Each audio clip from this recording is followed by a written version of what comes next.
अस्सलाम वालेकुम, welcome to my channel weird way. कैसे हैं दोस्तों आप?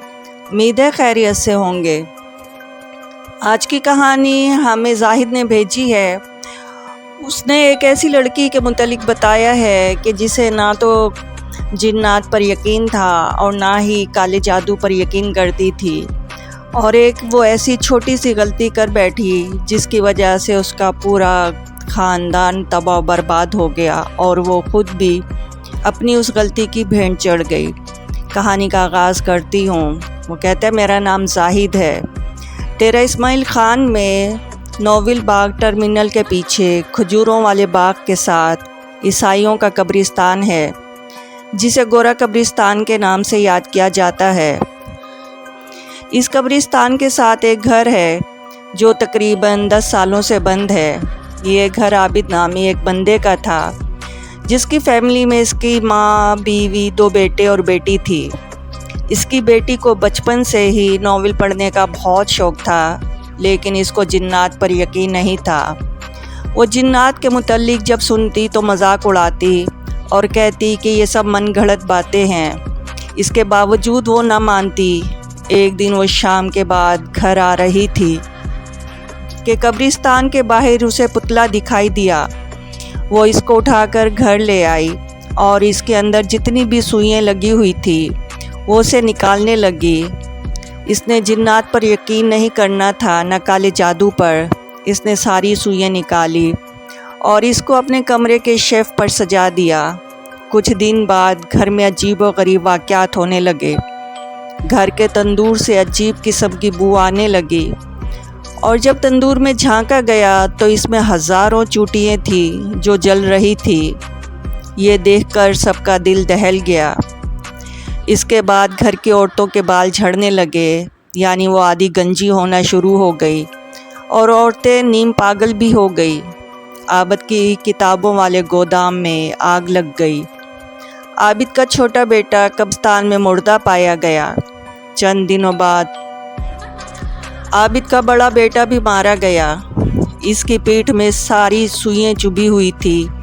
पूरे जिस्म में सुइयाँ ही सुइयाँ थी और पूरे जिस्म से खून रिस रहा था। आबिद की माँ ने छत से छलांग लगाकर ख़ुदकुशी कर ली।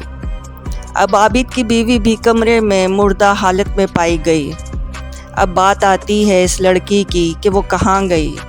वो लड़की ये सब सदमे बर्दाश्त ना कर सकी और पागल हो गई और घर से निकल गई, और एक वो औरत के हत्थे चढ़ गई जो इसे अपने साथ ले गई। और अक्सर वो और लड़की दोनों कब्रिस्तान में होते, और उस औरत ने इसे नशे पे लगा दिया और गलत काम करवाना शुरू कर दिया। और कुछ दिनों बाद दोनों लड़की और वो औरत कब्रिस्तान के ही अंदर मुर्दा हालत में पाए गए। अब वो हर आने जाने वाले लोगों को उनकी रूहें डराती थी। इलाके के मकी उनकी रूहों से डरते थे और शिकायत करने लगे कि इस इलाके में रूहें घूमती हैं। इलाका मकीनों ने कब्रिस्तान की दीवार करवा दी ताकि वो कब्रिस्तान से बाहर नज़र ना आए। लेकिन जूँ ही रात होती तो वो लड़की अक्सर कब्रिस्तान के बाहर इलाका मकीनों को डराती, यानी उसकी रूह और इलाका मकी खौफज़दा हो जाते। कोई भी मगरिब के बाद घर से नहीं निकलता था। अक्सर वो औरत चीखती चिल्लाती और अजीब व गरीब हरकत करती, और जो औरत उसे साथ लेकर गई थी उसका धड़ अलग पड़ा होता और उसके जिस्म का सर अलग होता, और सड़क पर जिस्म होता तो कब्रिस्तान के अंदर उसका सर मिलता। ये का सिलसिला काफ़ी अरसे तक चलता रहा। लोग बहुत ज़्यादा खौफज़दा रहने लगे, और अक्सर लोगों ने तो वहाँ अपने मुर्दे तक दफनाना छोड़ दिए थे, इन दोनों औरत और उस लड़की के डर की वजह से। ये सिलसिला कई साल चलता रहा। फिर किसी बुज़ुर्ग को बुलवाया गया और उनकी आत्मा को शांति दी गई। काफ़ी अरसे तक उनका ये सिलसिला चला।